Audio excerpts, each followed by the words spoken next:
Hello everyone, welcome back to my channel. ಇವತ್ತು ಸೋಮವಾರ. ಇವತ್ತು ಬೆಳಿಗ್ಗೆ ನಾನು ನನ್ನ ಮಾರ್ನಿಂಗ್ ರೂಟೀನ್ ಹೇಗಿರುತ್ತೆ ಅಂತ ಹೇಳಿ ಸ್ವಲ್ಪ ಕ್ಲಿಪ್ಪಿಂಗ್ಸ್ನ ತಗೊಂಡಿದ್ದೀನಿ. ಅದನ್ನು ನಿಮ್ಮ ಜೊತೆ ಇವತ್ತು ಶೇರ್ ಮಾಡ್ಕೊಳ್ತಾ ಇದ್ದೀನಿ. ಏನಕ್ಕಪ್ಪ ಅಂತ ಹೇಳಿದ್ರೆ ವರ್ಕಿಂಗ್ ವುಮೆನ್ಸ್ಗೆ ಸ್ವಲ್ಪ ಮೋಟಿವೇಶನ್ ಆಗಿರುತ್ತೆ ಅಂತ ಹೇಳಿ. ಕೆಲವೊಂದ್ಸಲ ಏನಾಗುತ್ತೆ, ನಮ್ಮನ್ನು ನಾವೇ ಸ್ವಲ್ಪ ಡಿಮೋಟಿವೇಟ್ ಮಾಡ್ಕೊಳ್ತಾ ಇರ್ತೀವಿ. ಈ ಥರ ವಿಡಿಯೋಸ್ ಎಲ್ಲ ನೋಡಿದಾಗ ಎಲ್ಲೋ ಒಂದ್ ಕಡೆ ನಮಗೆ ಓಕೆ, ನಾವು ಈ ಥರನೇ ಆಕ್ಟಿವ್ ಆಗಿರಬೇಕು ಅಂತ ಅನಿಸ್ತಾ ಇರುತ್ತೆ. ನಿಜವಾಗ್ಲೂ ಸ್ವಲ್ಪ ಜನಕ್ಕೆ ಅನಿಸ್ಬೋದು ಈ ಡೈಲಿ ವ್ಲಾಗ್ಸ್ನ ಹಾಕ್ತಾರೆ ಅದರಿಂದ ಏನು ಯೂಸ್ ಇಲ್ಲ ಅಂತ ಹೇಳಿ. ಏನೂ ಇಲ್ಲ, ಈ ಥರ ವ್ಲಾಗ್ಸ್ನ ನೋಡೋದ್ರಿಂದ ನಾವು ಕೂಡ ಈ ಥರನೇ ಪ್ಲಾನ್ ಮಾಡಬೇಕು, ನಾವು ಕೂಡ ಈ ಥರನೇ ಮ್ಯಾನೇಜ್ ಮಾಡಬೇಕು ಎಲ್ಲ ಅಂತ ಹೇಳಿ ಸ್ವಲ್ಪ ನಾವು ಸೆಲ್ಫ್ ಮೋಟಿವೇಟ್ ಮಾಡ್ಕೊಳ್ತೀವಿ. ಹಾಗೆ ನಾನು ಮಾರ್ನಿಂಗ್ ಎದ್ದಾಗ 5 o'clock ಆಗಿತ್ತು. ಸ್ವಲ್ಪ ಇವತ್ತು ನಾನು ಲೇಟಾಗೇ ಎದ್ದೆ ಅಂತ ಹೇಳ್ಬೋದು. ಅದಕ್ಕೆ ನಾನಿವತ್ತು ನನ್ನ ಮಕ್ಕಳೇನಂದ್ರೆ ಪನ್ನೀರ್ ಗ್ರೇವಿ ಕೇಳಿದ್ರು, ಅದನ್ನ ಮತ್ತೆ ಚಪಾತಿಗೋಸ್ಕರ ಹಿಟ್ಟನ್ನು ಕಲಿಸ್ಕೊಳ್ತಾ ಇದ್ದೀನಿ. ಪನ್ನೀರ್ ಗ್ರೇವಿ ರೆಸಿಪಿನ ನಾನು ಆಲ್ರೆಡಿ ನನ್ನ ಚಾನಲಲ್ಲಿ ಅಪ್ಲೋಡ್ ಮಾಡಿದ್ದೀನಿ. ಏನಂದ್ರೆ ಬೆಳಿಗ್ಗೆ ಎಷ್ಟು ಟೈಮ್ಗೆ ಯಾವ ಟೈಮ್ಗೆ ಹೇಳ್ತೀವಿ ಅನ್ನೋದು ಇಂಪಾರ್ಟೆಂಟ್ ಅಲ್ಲ, ಹೇಗೆ ಆ ಟೈಮ್ನ ಮ್ಯಾನೇಜ್ ಮಾಡ್ತೀವಿ ಅನ್ನೋದು ತುಂಬ ಇಂಪಾರ್ಟೆಂಟ್ ಆಗಿರುತ್ತೆ. ಏನಕ್ಕಂದ್ರೆ ವರ್ಕಿಂಗ್ ವುಮೆನ್ಸ್ಗೆ ಮೇನ್ ಆಗಿ ಟೈಮ್ ಮ್ಯಾನೇಜ್ಮೆಂಟ್ ಇರಬೇಕು, ಹಾಗೆ ಪ್ಲಾನಿಂಗ್ ಇರಬೇಕು, ಹಾಗೆ ಸೆಲ್ಫ್ ಮೋಟಿವೇಶನ್ ಕೂಡ ಇರಬೇಕು, ಒಂದು ಗೋಲ್ ಅಂತ ಕೂಡ ಇರಬೇಕು. ಇದೆಲ್ಲ ಇದ್ರೆ ನಾವು ಪ್ರತಿದಿನ ಆಕ್ಟಿವ್ ಆಗಿ ಇರಲಿಕ್ಕೆ ನಮಗೆ ಸಹಾಯ ಆಗುತ್ತೆ. ಹಾಗೆ ನನ್ನನ್ನು ನಾನು ಒಂದೊಂದ್ಸಲ ಈ ಥರ ವಿಡಿಯೋಸ್ ಮಾಡೋದ್ರಿಂದ ಸೆಲ್ಫ್ ಮೋಟಿವೇಟ್ ಮಾಡ್ಕೊಳ್ತಾ ಇರ್ತೀನಿ. ಅದಕ್ಕೋಸ್ಕರ ನಾನು ಯೂಟ್ಯೂಬಲ್ಲಿ ವಿಡಿಯೋಸ್ ಅಪ್ಲೋಡ್ ಮಾಡುವಾಗ ಏನೋ ಒಂದು ಯೂಟ್ಯೂಬ್ ವಿಡಿಯೋ ಹಾಕಬೇಕು ಅಂತ ಹೇಳಿ ಅಟ್ಲೀಸ್ಟ್ ಆಕ್ಟಿವ್ ಆಗಿರಲಿಕ್ಕೆ ಟ್ರೈ ಮಾಡ್ತಾ ಇರ್ತೀನಿ. ಇವತ್ತು ನನ್ನ ಹಸ್ಬೆಂಡ್ಗೆ ಲಂಚ್ ಬಾಕ್ಸ್ ಇರಲಿಲ್ಲ, ನಮ್ಮ ಮಕ್ಕಳಿಗನೆ ಮತ್ತೆ ನನಗೆ ಲಂಚ್ ಬಾಕ್ಸ್ ಇರೋದ್ರಿಂದ ಇವತ್ತು ನಾನು ಅವ್ರಿಗೆ ಫ್ರೂಟ್ಸ್ ಆ್ಯಪಲ್ ಕೊಟ್ಟಿದ್ದೆ. ನನ್ನ ಮಕ್ಳಿಗೆ ಏನಂದ್ರೆ ಆ್ಯಪಲ್ ಸಿಪ್ಪೆ ಸಮೇತ ತಿನ್ನಬೇಕು ಅಂದರೆ ಇಷ್ಟ, ಹಾಗಾಗಿ ನಾನು ಸಿಪ್ಪೆ ಸಮೇತ ಕೊಡ್ತೀನಿ. ಮುಂಚೆ ಎಲ್ಲ ಆ್ಯಪಲ್ ತುಂಬ ಜ್ಯೂಸಿಯಾಗಿ ಸಿಗ್ತಾ ಇತ್ತು ಇಲ್ಲಿ, ಇವಾಗೇನೋ ಗೊತ್ತಿಲ್ಲ, ಅಷ್ಟೊಂದು ಚೆನ್ನಾಗಿರ್ತಾ ಇಲ್ಲ ಆ್ಯಪಲ್. ನಾನು ಮುಂಚೆ ಆ್ಯಪಲ್ ಎಷ್ಟು ಚೆನ್ನಾಗಿರುತ್ತೋ ನಾರ್ತಲ್ಲಿ ಅನ್ಕೊಳ್ತಾ ಇದ್ದೆ. ಇವಾಗ ನಾನು ಇಲ್ಲಿ ಗ್ರೇವಿನ ರೆಡಿ ಮಾಡ್ಕೊಂಡಿದ್ದೀನಿ, ಮತ್ತೆ ಪನ್ನೀರ್ ಕೂಡ ಇವಾಗ ಹಾಕೊಳ್ತಾ ಇದ್ದೀನಿ. ಪನ್ನೀರ್ ಏನಂದ್ರೆ ಫ್ರೈ ಮಾಡಿದ್ರು ಕೂಡ ಇವ್ರಿಗೆ ಇಷ್ಟ ಆಗಲ್ಲ, ಆ ಥರನೇ ಹಾಕಿದ್ರೆ ಇಷ್ಟಪಟ್ಟು ತಿಂತಾರೆ. ಮಾರ್ಕೆಟಲ್ಲಿ ಸಿಗೋ ಥರ ಪನ್ನೀರ್ ಅನ್ನ ನಾವು ಮನೆಯಲ್ಲಿ ಹೇಗೆ ಈಸಿಯಾಗಿ ಮಾಡ್ಕೊಳ್ಳೋದು ಅಂತ ಹೇಳಿ ನನ್ನ ಚಾನಲಲ್ಲಿ ನಾನು ಅಪ್ಲೋಡ್ ಮಾಡಿದ್ದೀನಿ, ಅದನ್ನು ಕೂಡ ನೀವು ನೋಡಲಿಲ್ಲ ಅಂದರೆ ನೋಡಿ. ಹಾಗೆ ಇವತ್ತು ನಾನು ಹೇಗೆ ಸಿಂಪಲ್ ಆಗಿ ರೆಡಿಯಾಗಿ ಹೋಗ್ತೀನಿ ವರ್ಕಿಂಗ್ಗೆ ಅಂತ ಹೇಳಿ ಇವತ್ತು ನಾನು ನಿಮ್ಮ ಜೊತೆ ಅದನ್ನು ಕೂಡ ಶೇರ್ ಮಾಡ್ಕೊಳ್ತೀನಿ. ನನಗೆ ಜಾಸ್ತಿ ಮೇಕಪ್ ಎಲ್ಲ ಮಾಡ್ಕೊಳ್ಳಿಕ್ಕೆ ಬರೋದಿಲ್ಲ, ಹಾಗೆ ಮೇಕಪ್ ಕೂಡ ನನ್ನ ಫೇಸ್ಗೆ ಅಷ್ಟೊಂದು ಸೆಟ್ ಆಗಲ್ಲ ಅನ್ನೋ ಫೀಲಿಂಗ್ ನನಗಿದೆ. ಹಾಗಾಗಿ ನಾನು ಸಿಂಪಲ್ ಆಗಿ ರೆಡಿ ಆಗಿಬಿಟ್ಟು ಹೋಗ್ತೀನಿ.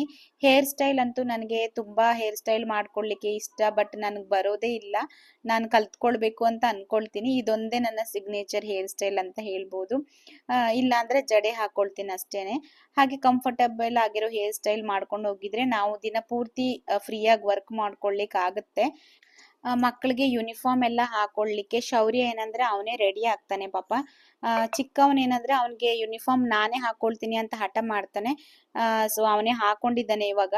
ಹಾಗೆ ನಾನು ಇವಾಗ ಇಲ್ಲಿ ಮಾಯಶ್ಚರೈಸರ್ ಕ್ರೀಮನ್ನು ಯೂಸ್ ಮಾಡ್ಕೊಳ್ತಾ ಇದ್ದೀನಿ. ಅದಾಗಿದ್ಮೇಲೆ ಈ ಥರ ಸನ್ಸ್ಕ್ರೀನ್ನ ಯೂಸ್ ಮಾಡ್ತೀನಿ. ಸನ್ಸ್ಕ್ರೀನ್ನ ಯೂಸ್ ಮಾಡಿದ್ಮೇಲೆ ಅಷ್ಟೇನೆ, ನಾನು ಜಾಸ್ತಿ ಏನೂ ಹಾಕಲ್ಲ.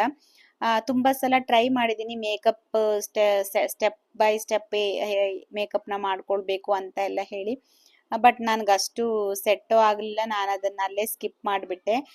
ಇವಾಗ ನಾನು ಸನ್ಸ್ಕ್ರೀನ್ ಎಲ್ಲ ಯೂಸ್ ಮಾಡಿದ್ಮೇಲೆ ನನಗೆ ಜಾಸ್ತಿ ಆಯಿಲಿ ಅನಿಸುತ್ತೆ. ಇವಾಗ ಕ್ರೀಮ್ ಎಲ್ಲ ಹಚ್ಕೊಂಡಿದ್ಮೇಲೆ ಸ್ವಲ್ಪ ಮುಖ ಎಲ್ಲ ಆಯಿಲಿ ಅನಿಸುತ್ತೆ. ಅದಕ್ಕೋಸ್ಕರ ನಾನು ನಾರ್ಮಲ್ ಆಗಿ ಸಿಂಪಲ್ ಆಗಿರೋ ಫೇಸ್ ಪೌಡರ್ನ ಯೂಸ್ ಮಾಡ್ತಾ ಇದ್ದೀನಿ. ಅದೇನಪ್ಪ ಅಂದರೆ ವೈಟ್ ಟೋನ್ ಪೌಡರ್ ಇರುತ್ತಲ್ವ ಅದೇ. ಸೊ ಅದಕ್ಕೆ ಸ್ವಲ್ಪ ಹಾಕೊಂಡ್ರೆ ನನಗೆ ಕಂಫರ್ಟಬಲ್ ಆಗಿ ಇರಲಿಕ್ಕೆ ಚೆನ್ನಾಗಿರುತ್ತೆ. ಇಲ್ಲ ಅಂದರೆ ಇವಾಗ ಸೆಕೆ ಬೇರೆ ಅಲ್ವಾ, ತುಂಬಾನೇ ಬೆವರು ಬಂದಿರ್ತಾರ, ಇಲ್ಲ ಅಂದರೆ ಫೇಸ್ ಎಲ್ಲ ನೀರಾಗಿದ್ದ ಥರ ಅನಿಸ್ತಾ ಇರುತ್ತೆ. ಇಲ್ಲಿಂದ ನಮ್ಮ ಸ್ಕೂಲ್ಗೆ ಹೋಗ್ಬೇಕಂದ್ರೆ ಕ್ಯಾಬಲ್ಲಿ ಹೋಗಿದ್ರೆ ಒಂದು 2-3 ನಿಮಿಷ, ಏನು 3 ನಿಮಿಷನ 4 ನಿಮಿಷನ ಅಷ್ಟೇ ನಾವು ರೀಚ್ ಆಗ್ತೀವಿ. ಇಲ್ಲ ಅಂದರೆ ನನ್ನ ಹಸ್ಬೆಂಡ್ ಇದ್ರೆ ಮಾತ್ರ ನಮ್ಮನ್ನು ಡ್ರಾಪ್ ಮಾಡ್ತಾರೆ, ಇಲ್ಲ ಅಂದರೆ ನಾನು ಕ್ಯಾಬಲ್ಲಿ ಹೋಗಬೇಕು. ಇವತ್ತು ಸ್ವಲ್ಪ ಬೇಗನೆ ಆಯಿತು, ಕ್ಯಾಬಲ್ಲಿ ಹೋಗ್ಬೇಕಲ್ವಾ ಅಂತ ಹೇಳಿ ವಿಡಿಯೋ ಕೂಡ ಮಾಡಲಿಕ್ಕೆ ಸ್ಟಾರ್ಟ್ ಮಾಡಿದ್ದೆ. ಅದು ಸ್ವಲ್ಪ ಒಂದು ಕಡೆ ಟೆನ್ಷನ್ ಆಗ್ತಾ ಇತ್ತು, ಲೇಟ್ ಆಗುತ್ತೇನೋ ಅಂತ. ಸೊ ಹಾಗಾಗಿ ಬೆಳಿಗ್ಗೆ ಬೆಳಿಗ್ಗೆ ಸ್ವಲ್ಪ ಗಡಿಬಿಡಿ ಆಗ್ತಾ ಇರುತ್ತೆ. ಅದಕ್ಕೆ ಮಾರ್ನಿಂಗ್ ರೋಟೀನ್ ಕ್ಲಿಪ್ಪಿಂಗ್ಸ್ನ ತಗೊಳ್ಬೇಕು ಅಂತ ಹೇಳಿದ್ರೆ ಸ್ವಲ್ಪ ಬೇಗನೆ ಎದ್ದೇಳಬೇಕು. ನೋಡಿ ಇವಾಗ ನಾನು ಪೌಡ್ರ್ ಕೂಡ ಹಚ್ಕೊಂಡೆ. ಬೇರೆ ಏನು ಎಕ್ಸ್ಟ್ರಾ ಕ್ರೀಮ್ನ ನಾನು ಯೂಸ್ ಮಾಡಲ್ಲ. ನನ್ನ ಫೇವ್ರೆಟ್ ಮೇಕಪ್ ಥಿಂಗ್ ಏನಪ್ಪ ಅಂತ ಹೇಳಿದ್ರೆ ಕಾಜಲ್. ನನಗೆ ಐ ಮೇಕಪ್ ಅಂದರೆ ತುಂಬಾನೇ ಇಷ್ಟ. ಸೊ ನಾನು ಎವ್ರಿ ಡೇ ಕಾಜಲ್ನ ಯೂಸ್ ಮಾಡ್ತೀನಿ. ಹಾಗೆ ಐ ಲ್ಯಾಶಸ್ಗೆ ಎಲ್ಲ ಯೂಸ್ ಮಾಡಬೇಕು ಅಂದರೆ ನನಗೆ ಇಷ್ಟ. ಬಟ್ ಎವ್ರಿ ಡೇ ಅದು ಆಗಲ್ಲ ಅಲ್ವಾ. ಐ ಮೇಕಪ್ ಅನ್ನೋದು ನನಗೆ ತುಂಬ ಫೇವ್ರೇಟ್ ಅಂತಲೇ ಹೇಳ್ಬೋದು. ಸೊ ನಾನು ಕಾಜಲ್ನ ಯೂಸ್ ಮಾಡಿ ಇವಾಗ ಲೈಟಾಗಿ ಲಿಪ್ಸ್ಟಿಕ್ಕನ್ನು ಕೂಡ ಆ್ಯಡ್ ಮಾಡ್ಕೊಳ್ತಾ ಇದ್ದೀನಿ. ಲಿಪ್ಸ್ಟಿಕ್ ನನಗೆ ತುಂಬ ಡಾರ್ಕ್ ಆಗಿ ಇದ್ರೆ ಇಷ್ಟ ಆಗಲ್ಲ. ಸ್ವಲ್ಪ ಲೈಟ್ ಆಗಿ ನಾನು ಇವಾಗ ಹಾಕೊಂಡಿದ್ದ ಶೇಡ್ ಏನಿದೆ ಅದು ನನಗೆ ತುಂಬ ಫೇವ್ರೇಟು. ಯಾವಾಗಲೂ ನಾನು ಹೋಗಿದ್ರೆ ಇದು ಖಾಲಿ ಆಗಿದ್ಮೇಲೆ ಮತ್ತೆ ಅದೇ ಶೇಡ್ನ ತಗೊಂಬರ್ತೀನಿ. ಸೊ ನನಗೆ ಲೈಟ್ ಆಗಿರುತ್ತೆ, ತುಂಬ ಚೆನ್ನಾಗಿ ಅನಿಸುತ್ತೆ. ನಾನು ಚಿಕ್ಕವನ್ ರೆಡಿ ಆಗ್ತಾನೆ ಅಂದ್ಕೊಂಡೆ, ಯೂನಿಫಾರ್ಮ್ ಒಂದೊಂದಿನ ಹಾಕೊಳ್ತಾನೆ, ಒಂದೊಂದಿನ ಉಲ್ಟಾ ಪಲ್ಟಾ ಬಟನ್ ಹಾಕೊತಾನೆ. ಸೊ ಮಕ್ಕಳನ್ನ ಬೇಗ ಬೇಗ ರೆಡಿ ಮಾಡಿಸಿ ಶೂ ಎಲ್ಲ ಹಾಕ್ಸ್ಕೊಂಡು ಕ್ಯಾಬನ್ನು ಬುಕ್ ಮಾಡಿ ಹಾಗೆ ಓಡ್ ಹೋಗಿದ್ದಾಯ್ತು. ಹೀಗಿತ್ತು ಇವತ್ತಿನ ಈ ಮಾರ್ನಿಂಗ್ ರೋಟೀನ್ ನಂದು. ಸೊ ಕ್ಯಾಬ್ ಬುಕ್ ಮಾಡ್ಕೊಂಡು ಇವಾಗ ಹೋಗ್ತಾ ಇದ್ದೀವಿ. ಹೇಗನ್ಸಿತ್ತು ಅಂತ ಹೇಳಿ ನೀವು ಕಮೆಂಟ್ ಮಾಡಿಬಿಟ್ಟು ತಿಳಿಸಿ. ಹಾಗೆ ವಿಡಿಯೋನ ಲೈಕ್ ಮಾಡಿ. ಲೈಕ್ ಮಾಡಿದ್ಮೇಲೆ ಏನು ಗೊತ್ತಾ, ಪಕ್ಕದಲ್ಲಿ ಹೈಪ್ ಅಂತ ಬರುತ್ತೆ, ಪ್ಲೀಸ್ ಹೈಪ್ ಮಾಡಿ. ಯಾರಾದರೂ ಹೊಸದಾಗಿ ನೋಡ್ತಾ ಇದ್ದೀರಾ ಅಂದರೆ ಸಬ್ಸ್ಕ್ರೈಬ್ ಮಾಡ್ಕೊಳ್ದೇನೆ ಹೋಗಬೇಡಿ. ಇಲ್ಲಿವರೆಗೂ ಸಪೋರ್ಟ್ ಮಾಡಿದೆ ಎಲ್ಲರಿಗೂ ತುಂಬ ತುಂಬ ಥ್ಯಾಂಕ್ಸ್. ಹೀಗೆ ಸಪೋರ್ಟ್ ಮಾಡ್ತಾ ಇರಿ. ನೆಕ್ಸ್ಟ್ ವಿಡಿಯೋದಲ್ಲಿ ಸಿಗ್ತೀನಿ. ಅಲ್ಲಿವರೆಗೂ ಟೇಕ್ ಕೇರ್.